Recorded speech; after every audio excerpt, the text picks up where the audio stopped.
The wind was blowing at least 80 kilometers an hour. It was stuff blowing in my face as I was trying to drive. It was blowing up small rocks. All of a sudden, I felt this sharp pain in the eye, and I blinked, and I felt like a piece of grass in my eye. And the second I let go of my handlebars, I grabbed a hold of this piece of grass.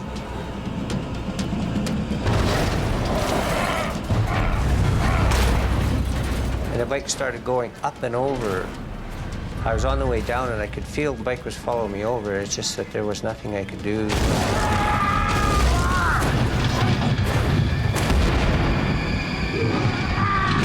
It felt to me like I was fast enough that I was getting out of the way, but then, wham, it was so fast. It just knocked me right face first into the dirt. And then I felt this excruciating pain in my leg. I could feel my foot. I could feel my ankle just totally dislocating and the bones were breaking. I almost threw up just from the pain. The steel rack rammed me in the smaller part of the back and drove me down and knocked the wind out of me. The pain was from my ankle and in the calf of my leg. I couldn't push and lift myself enough to move the bike. No matter how I tried to move my legs, I couldn't. The heavily laden quad has pinned Ken to the ground in the middle of nowhere.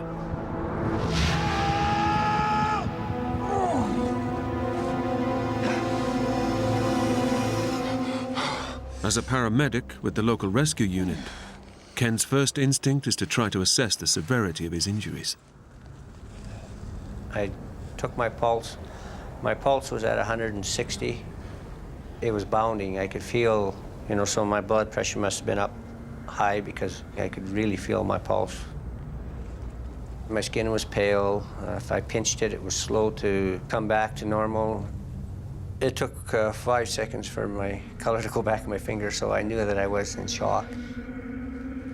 Pain and the anxiety was causing me to make my heart rate go up. So I knew I had to slow myself down so that I could rationalize, I could think properly. Ken learned how to deal with pain as a child, fighting polio. I kind of mentally block it out.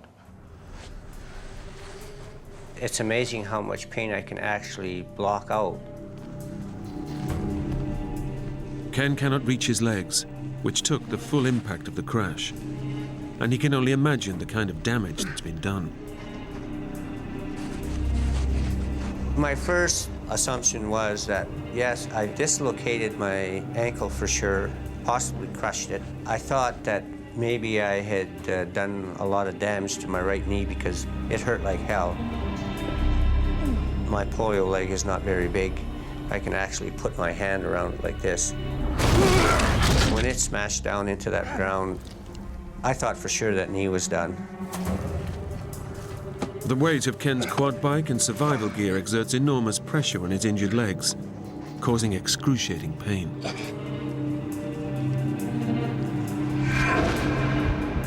It crushes his good right leg against his weaker polio leg, cutting off the circulation from his calf to his foot. Ken knows that to avoid permanent damage, he needs to act fast. My first reaction was, I need to get out from underneath the quad, even if I've broken my leg. So I looked around and tried to see if there's any sticks or anything I could grab. All of Ken's gear is still strapped to the quad.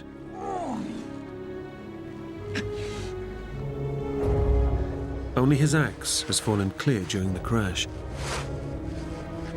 But it's tantalizingly just out of reach.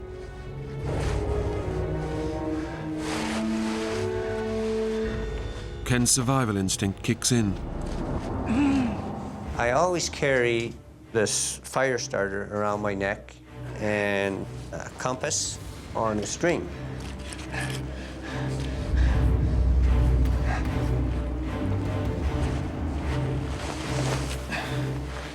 Getting his hands on the axe could mean the difference between life and death.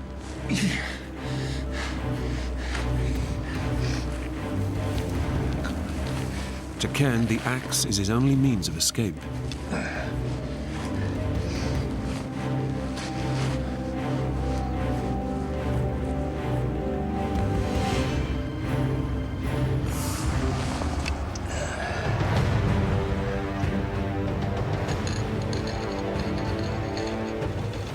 It took me several tries or more to finally catch the butt of the axe handle. I thought right away, well, maybe I can use my axe as a leverage to push the quad off of me. But, trapped face down, it's impossible for Ken to get enough leverage on the axe handle to lift the quad.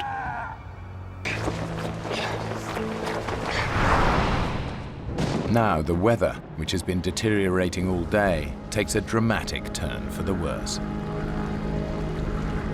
It probably wasn't 10, 15 minutes before there was maybe an inch of snow. It was very cold.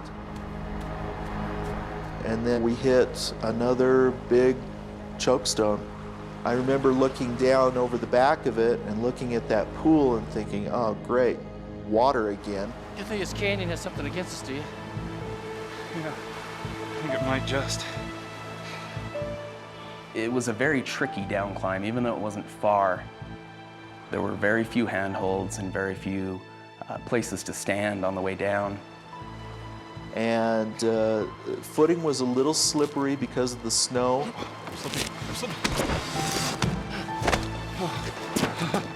I'm glad you were there. And I remember just holding on to his hand because that was the firmest thing that I had to hold on to. Okay.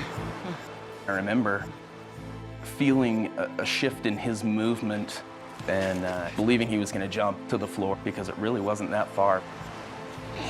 I let go.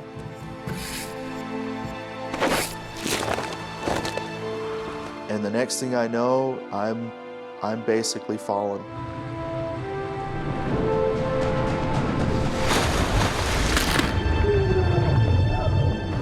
Justin! I knew without a doubt I had just broken my leg, and all I could do was scream. It was the worst pain I'd ever felt in my life. Just stop screaming! You gotta calm down! I had never quite heard someone scream in pain like that. It was a really helpless feeling to hear him scream like that in pain and not be able to do anything for him. Just take it easy, bro!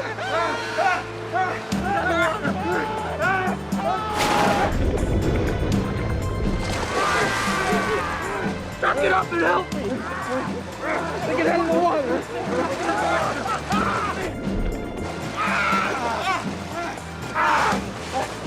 Come on!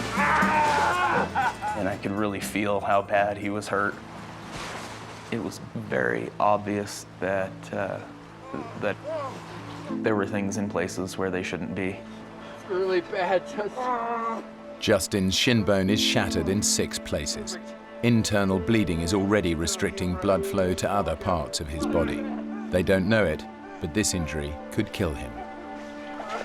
Okay. What time is it? I remember thinking that my brother has an artificial hip. 455, check back to the car.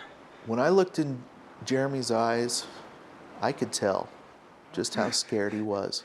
Really bad. You got maybe an hour of light.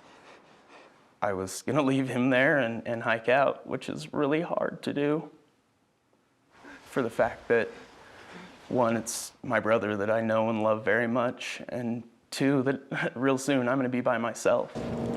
The mountain is about to show him how lethal it can be.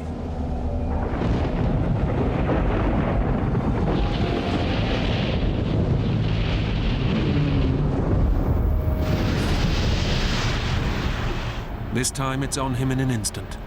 It's run or die. I ran as fast and as frantic as I could. I was running for my life. And then the next thing I knew, it pulled me off my feet.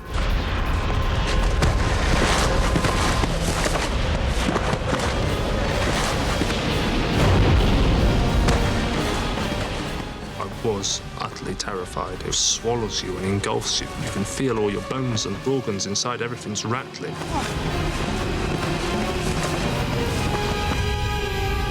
All of a sudden, I was falling. And then I was thinking, this is really bad.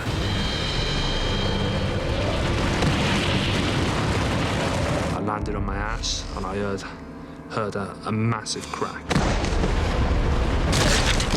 And that was my pelvis shattering and the head of my femur snapping off.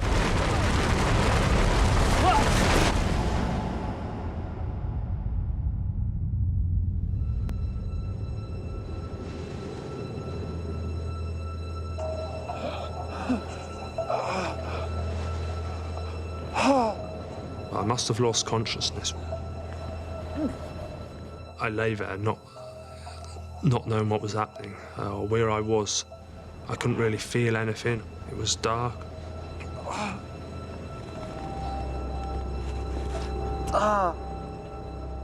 The fall has inflicted a bloody gash to his head. But Ken is about to discover that his body has suffered a far more deadly blow. The pain finally hit me. It was absolute agony. It was like a red-hot poke was just being pushed into the side of my leg.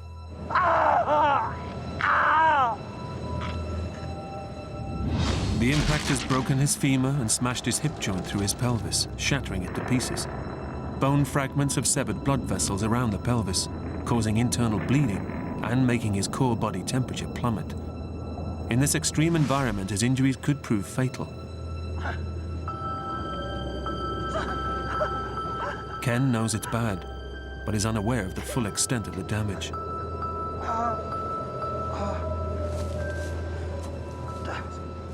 I sat up and started assessing my situation. As I put my hand to the side of my leg, my left hand felt wet and sticky, and I got a big open wound on a couple of inches on the side of my left hip. It was bleeding quite heavily. He needs to act quickly to prevent further loss of blood, which could harm his chances of survival. I managed to force myself to roll on my side. Pulled a first field dressing from my pocket.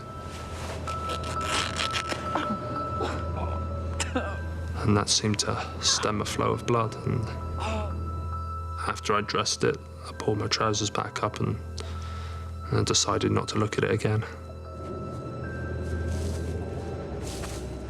My natural instinct was to get up and walk. My leg was in pain, but I wasn't sure if it was broken.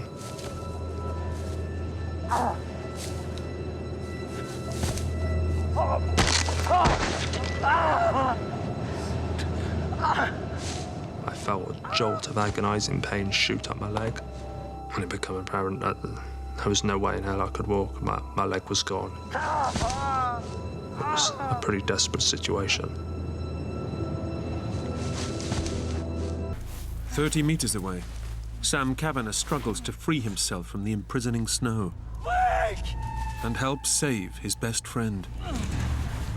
I started trying to move around, and I felt this pretty intense pain.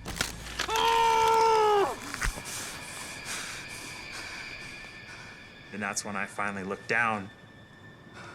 My foot was facing 180 degrees behind me. And there was about 4 inches of my tibia bone sticking through my ski pants. Despite his horrific injury, Sam is desperate to help Blake. But first, he will have to do the unthinkable.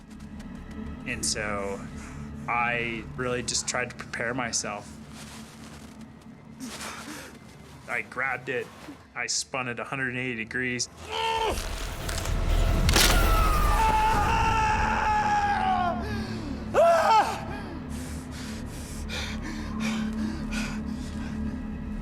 And I tried to stand and walk and shuffle my way down the slope.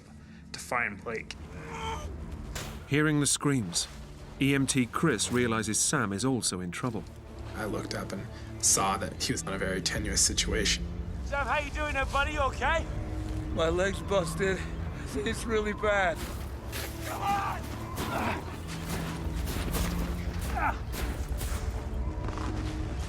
This is just shocking. There was a very big laceration on the side of his leg and quite a bit of bone sticking out. It's gonna be okay, Sid. It's gonna be okay. It's certainly the worst compound fracture I'd seen to that point. Okay. Chris is suddenly pushed to the limits of his training. He knows that an injury this severe, so far from civilization, could prove fatal. We just need to get Sam stabilized, try to control the bleeding, and get him off of the slope. But we were still right in the middle of dealing with Blake. Guys, I'm getting really cold up here. The fifth friend, 25-year-old Sam Kavanagh, has suffered a horrific leg injury and is losing blood. Young EMT Chris Mackey knows he must work fast or watch a second friend die. But up ahead, a hidden trap awaits them. Metal guardrails, buried by the drifts, lurk just beneath the snow. All of a sudden, my ski was stuck. The metal skis are caught on the rails. And I was just trying to turn the skidoo, and it wouldn't turn. It's steering them towards the edge of a ravine. My first reaction was to turn around and take Leia and throw her off. And then I realized...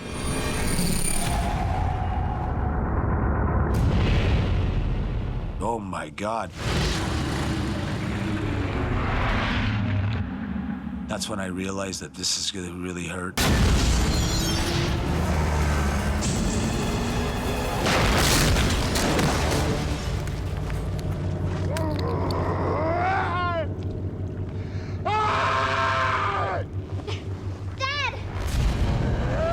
When I looked down at him and I saw him in the bottom of the ravine, I guess in that moment I just kind of froze over.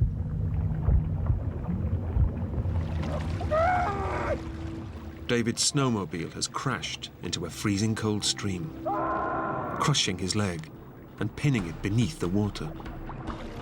I was very panicky, I was very scared. Dad! Just get out, please! What's wrong? Using brute force and every last drop of adrenaline, David has to drag his legs free from underneath the machine.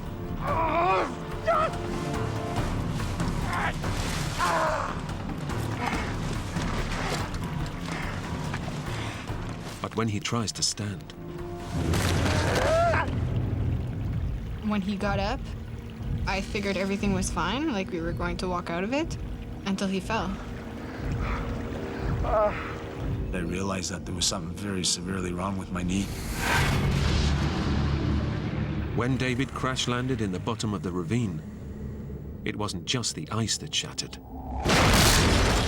Pinned underneath 270 kilos of falling metal, David's knee took the full force of the impact and is now smashed into 15 fragments of broken bone. The slightest movement causes these jagged shards to grind against the surrounding tissue. It felt like somebody had taken a hammer and smashing your knee right against concrete.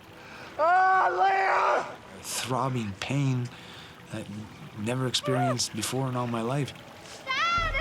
Dad, please, just get up! David needs to get out of the ravine and back to a hospital fast. But with a shattered knee, he can't move. I couldn't just get up, man, and get out of there. Dad! What's wrong? David is now relying on his 11-year-old daughter to get him out. Dad, I'm coming down. But with the wind and snow suddenly picking up, it won't be easy. My father has always been there for me. Take care. Now it's my turn to show that I can help him.